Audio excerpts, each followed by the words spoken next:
Hello students. आज हम जो टॉपिक पे रिवीजन करेंगे वो है recruitment.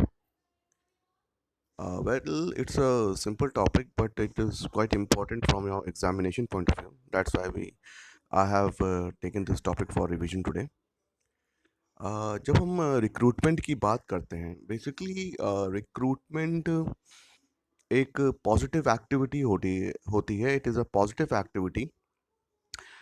Basically, recruitment focus on discovering the potential applicants for actual or anticipated uh, organizational vacancies. जब हम रिक्रूटमेंट की बात करते हैं, जैसे कि मैंने कहा, ये एक पॉजिटिव एक्टिविटी है। यहाँ पे हम जो लोग ऑर्गेनाइजेशन की जो वैकेंसीज प्रेजेंट में या फ्यूचर में आने वाली हैं, उसके लिए अप्लाई करते हैं थ्रू वेरियस मींस, या जो ऑर्गेनाइजेशन अपनी वैकेंसीज के बारे में एडवर्टीजमेंट्स पब्लिश करते हैं, एंड उनके थ्रू जो लोग as per the requirement of the organisation in terms of skills, in terms of experience, in terms of education, in terms of qualification, उसके लिए अपने आप को एलिजिबल समझते हैं एंड ऑर्गेनाइजेशन में अप्लाई करते हैं, उसको रिक्रूटमेंट कहा जाता है। तो basically it makes it possible to acquire the number and types of people necessary to ensure the continued operation of the organisation. जब हम रिक्रूटमेंट की बात करते हैं, रिक्रूटमेंट में ऑर्गेनाइजेशन को एक पर्टिकुलर नंबर ऑफ एप्लीकेंट्स मिलते हैं, ताकि उसका जो ऑपरेशंस है डेली बेसिस पे वो कंटिन्यूसली चलते रहें। अगर हमारे पास एप्लीकेशंस नहीं होंगे, हमारे पास सीवीज नहीं होंगे, हमारे पास शॉर्ट लिस्टेड कैंडिडेट्स नहीं होंगे, तो जो हमें ज़रूरत पड़ेगी कैंडिडेट्स की, उस समय अगेन हमें पूरा प्रोसेस फिर से अप्लाई करना पड़ेगा।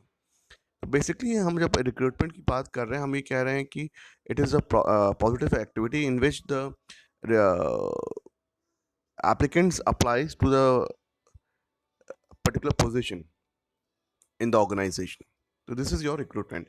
As the definition says, it is a process of searching for prospective employees, ठीक है, and stimulating them to apply in the organization. तो ऑर्गेनाइजेशन अपनी वैकेंसीज, अपने जो भी वेकेंट पोजीशंस होती हैं, उनके लिए एडवर्टीजमेंट्स पब्लिश करते हैं, एंड उस एडवर्टीजमेंट के थ्रू जो लोग अप्लाई करते हैं या उनको स्टिमुलेट किया जाता है अप्लाई करने के लिए, उसको हम रिक्रूटमेंट कहते हैं। तो they are various factors which affect the recruitment. पहला है आपका नेचर ऑफ कॉम्पनसेशन। जितना अच्छा आपकी कंपनी का कॉम्पनसेशन पैकेज होगा, जितना अच्छा आप अपनी कंपनी आपकी कंपनी मॉनेटरी टर्म्स में ह्यूमन रिसोर्सेज को कॉम्पनसेट करेगी, लोग उतने ज़्यादा मोटिवेटेड रहेंगे आपकी कंपनी में अट्रैक्ट करने के लिए। तो आपकी कंपनी में जो प्रोसेस है रिक्रूटमेंट का, उसमें लोग अट्रैक्ट हो रहे हैं, लोग अप्लाई कर रहे हैं कि नहीं कर रहे हैं, वो बहुत ज़्यादा डिपेंड करता है कॉम्पनसेशन पे। लीगल फैक्टर्स ये कहते हैं कि बहुत सारे लीगल प्रोविजंस हैं हमारे देश के, जो कि रिक्रूटमेंट पॉलिसी पे अप्लाई होते हैं, लाइक कि प्रोहिबिशन ऑफ चाइल्ड लेबर, ठीक है, फिर एम्प्लॉयमेंट एक्सचेंज है, जहाँ पे हम एम्प्लॉयमेंट एक्सचेंज में जो कंपलसरी नोटिफिकेशंस होते हैं वैकेंसीज की, उसके बारे में छपना पड़ता है। तो बहुत सारे लीगल फैक्टर्स भी अफेक्ट करते हैं आपके कंपनी के रिक्रूटमेंट प्रोसेस को। थर्ड है socio culture factors.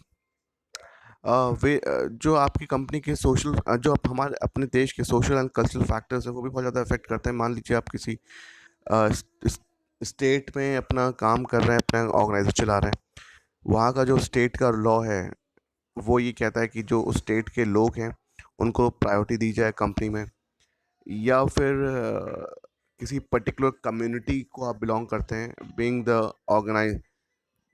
The manager, तो आप उस कम्युनिटी को प्रिविलेज देंगे। तो ये सोशल कल्चर फैक्टर्स होते हैं जो कि अफेक्ट करते हैं आपके ऑर्गेनाइजेशन को। इसके बाद एक्सटर्नल इन्फ्लुएंसेस होते हैं। एक्सटर्नल इन्फ्लुएंस में आपकी जो कंपनी है, आपकी जो ऑर्गेनाइजेशन है, उस पर गवर्नमेंट का रोल कितना है, गवर्नमेंट का फैक्टर कितना है, या दूसरे फैक्टर्स कितने हैं जो कि आपके रिक्रूटमेंट को जो स्टेबिलिटी है या सस्टेनेबिलिटी है उसको अफेक्ट कर सकते हैं। तो अगर बहुत ज़्यादा रोल है तो रिक्रूटमेंट उतना ज़्यादा अच्छा नहीं होता है, अगर कम रोल है तो लोग ज़्यादा पॉजिटिवली अप्लाई करते हैं। And last one is growth and expansion of organisation. लोग उसी ऑर्गेनाइजेशन में ज़्यादातर अप्लाई करने की कोशिश करते हैं जहाँ पे ग्रोथ एंड एक्सपेंशन के चांसेस बहुत ज़्यादा होते हैं, both for the organisation and for themselves also. So this is the concise explanation of the recruitment. Thank you.